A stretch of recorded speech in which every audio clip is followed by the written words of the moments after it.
taught me from day one. I always everything working, baby. I never overlooked no opponent. I train for every fighter the same way. I push myself. You can never overlook anyone. In this camp, did I push myself? Absolutely.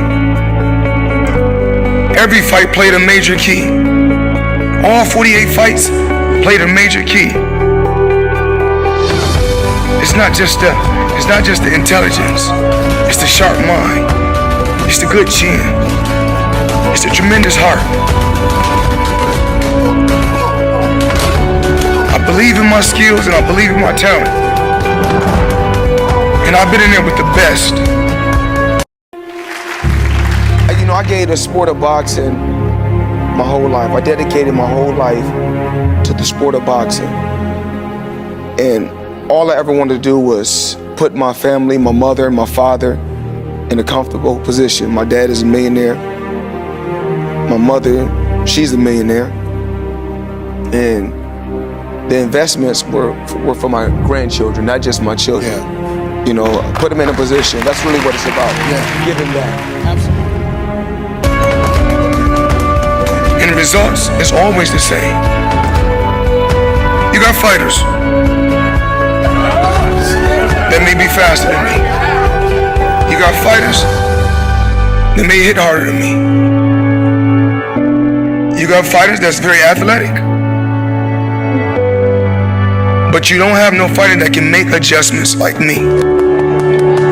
You don't have fighters that can be on my level mentally. It's never personal for me. It's always business. I always had a dream. And my dream was to be the best.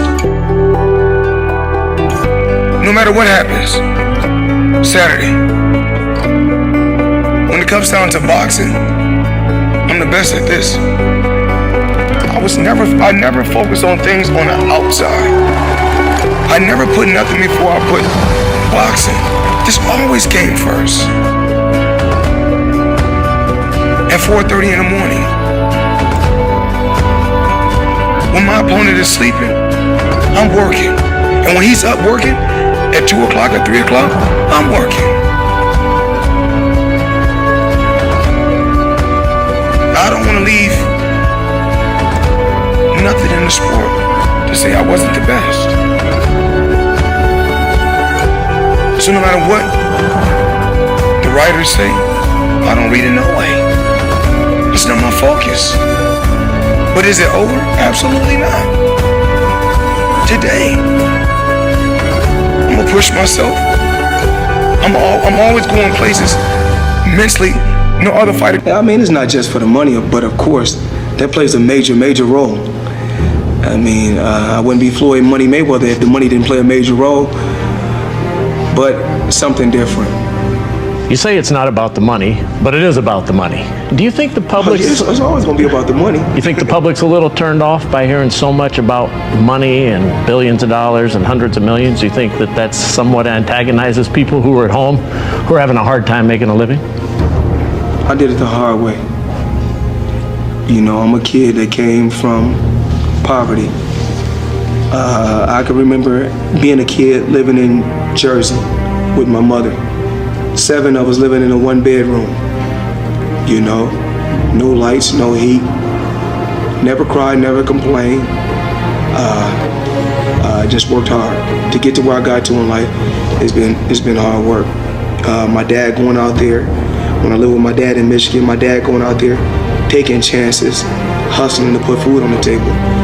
You know, he sacrificed everything for me. My dad went to prison, and I had to become a man at 16. My dad came back into my life, I was 21. I never cried, never complained. All I did was work hard. I didn't never robbed, never stole nothing from nobody. Just hard work and dedication. That's it. Me and my dad relationship, no one would ever understand our relationship but us. Why? Because we so much alike. So much alike. When you so much alike, it's like looking in the mirror. You know, he want a cheeseburger, I want a cheeseburger. It's only one left. Me and him want to fight for the cheeseburger. Instead, we need to cut it in half and split it.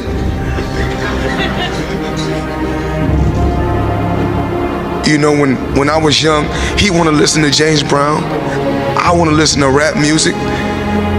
Instead of saying, okay, why don't you listen to a few songs and let me listen to a few songs. But I'm older now. I'm a lot wiser.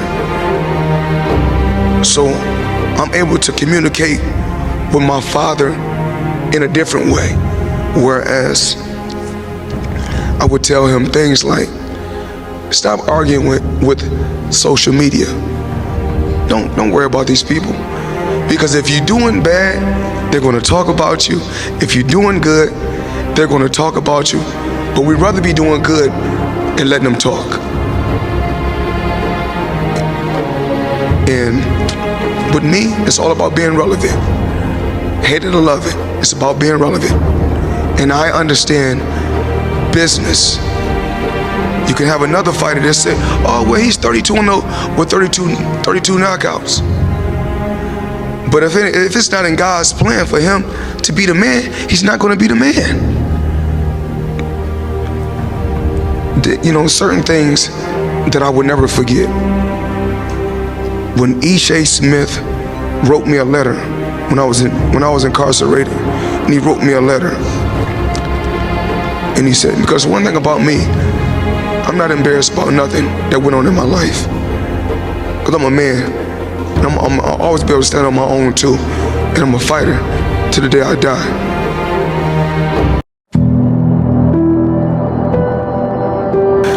Every day, I come home and watch every legendary champion. Every champion.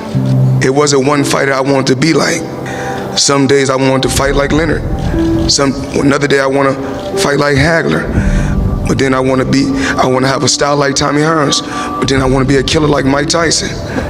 And then when I took all those different champions, Chavez and Roberto Duran and all these different champions and all these different guys, I said I'm gonna take a little bit from every one of them and put it all in one box and shake it up and see what we come up with. I don't care about nobody else. There's nothing like your own people when you come from blood, sweat, and tears from the ground up. Your people being proud of you. That's a great feeling. But then you get so much jealousy and hate from your people, and I'm more like, yo, listen, this is more than an American dream. Why is this more than an American dream? It's because of this. I'm my own boss. I do what I want to do. I say what I want to say.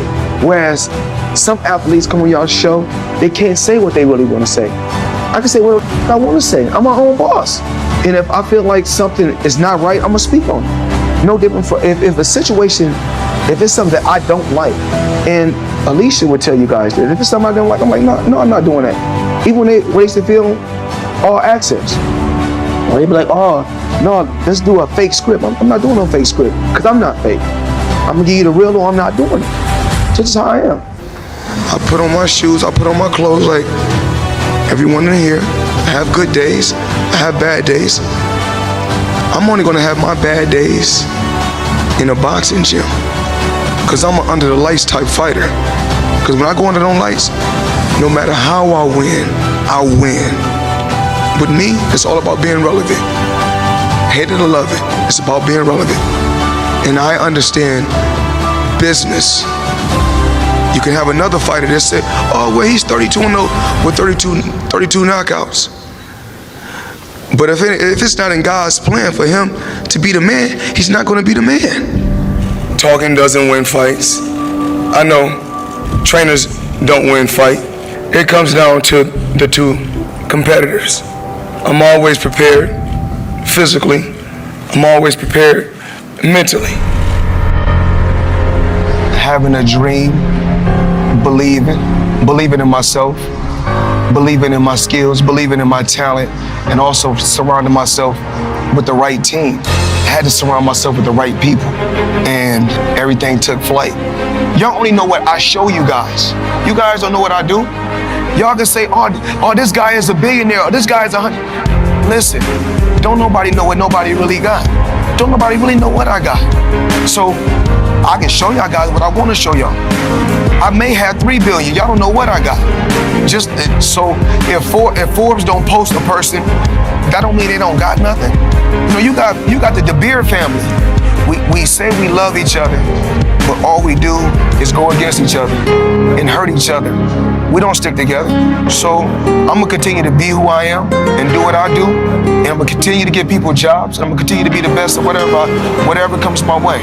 There will never be a fighter that's on my level, because you have to be able to go where I go mentally.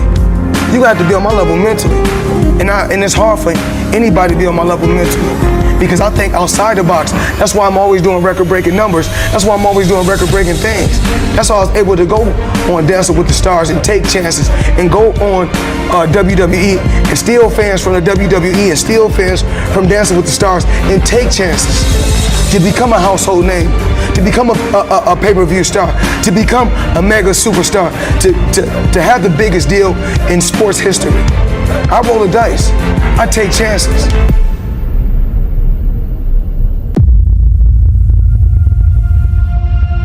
The name of the game is to hit and not get hit. The less you get hit, the longer you last. So I took that all throughout life, and it panned out. There's nothing like when you walk anywhere around the world, and I get the most love from Africa. I get the most love from Africa. My biggest fans is from Africa. But then you see your people, you get so much hate from your people. If you've been working and training all day, people want to take a picture with you. But at least come in and say, hello, how you doing? I don't deserve a hello. I don't deserve a how you doing today. And I respect every champion in here, every champion from the past, every legendary champion. You guys paved the way for me to be where I'm at today. Because now it's DVD, but back then it was VHS tapes. Only thing I knew when I come home, they say, you have to do homework. You know what I said? Go homework, put that boxing tape on. Because I knew what I wanted to do. I knew I wanted to be champion. And is the dream over? Absolutely not. We're gonna be the biggest company, whether you like it or not. Because if you think small things happen. I always dream big. I always believe. I believe in my team. I believe in these fighters. When Badu, Jack got hit with a good shot and he took a loss, it was nothing. It's a minor setback for a major comeback. I never cried, never complained. All I did was work hard. I didn't never robbed, never stole nothing from nobody. Just hard work and dedication. That's it, to get to where I got to. So anybody that's watching this interview, I earned it the hard way. Just the American dream. The longer we wait, the sharper and sharper I'm getting. So to anybody that's came to me for an autograph or a picture, and you guys felt, whether it was a male or a female, if you felt I came off a little harsh or I was a little pushy, I apologize. I love my fans, because without my fans and my fans pushing me and supporting me and buying pay-per-view, I wouldn't be where I'm at today. So I apologize to any and everybody that I didn't sign an autograph for or I didn't take a picture. I know what it takes when it's a fight of this magnitude. No one says, no matter what the media say, no matter what the trainers say, when it comes down to it, it comes down to the two competitors. And I know what I can do. And I know what I can do.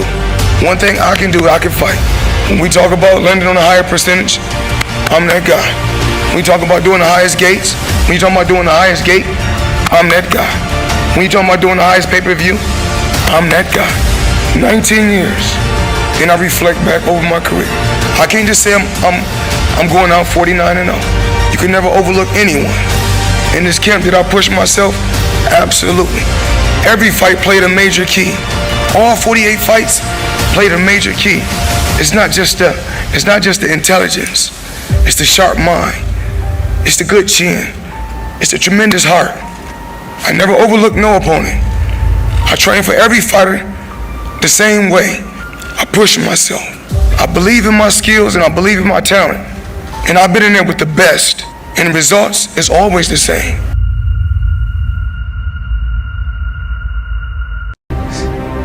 And I respect every champion in here, every champion from the past, every legendary champion. Only thing I knew when I come home, they say, you have to do homework. You know what I said? Fuck homework. Put that boxing tape on. Because I knew what I wanted to do. I knew I wanted to be, I knew I wanted to be champion. Whatever we want, we can do. There's none that I ever wanted that I didn't get. You know, I dreamed it, I wrote it down, I believed it, I surrounded myself with the right people. But the main thing is, you can't think you know it all. You know, my team, I surround myself with people that got it right here. You have to have it right here, have to.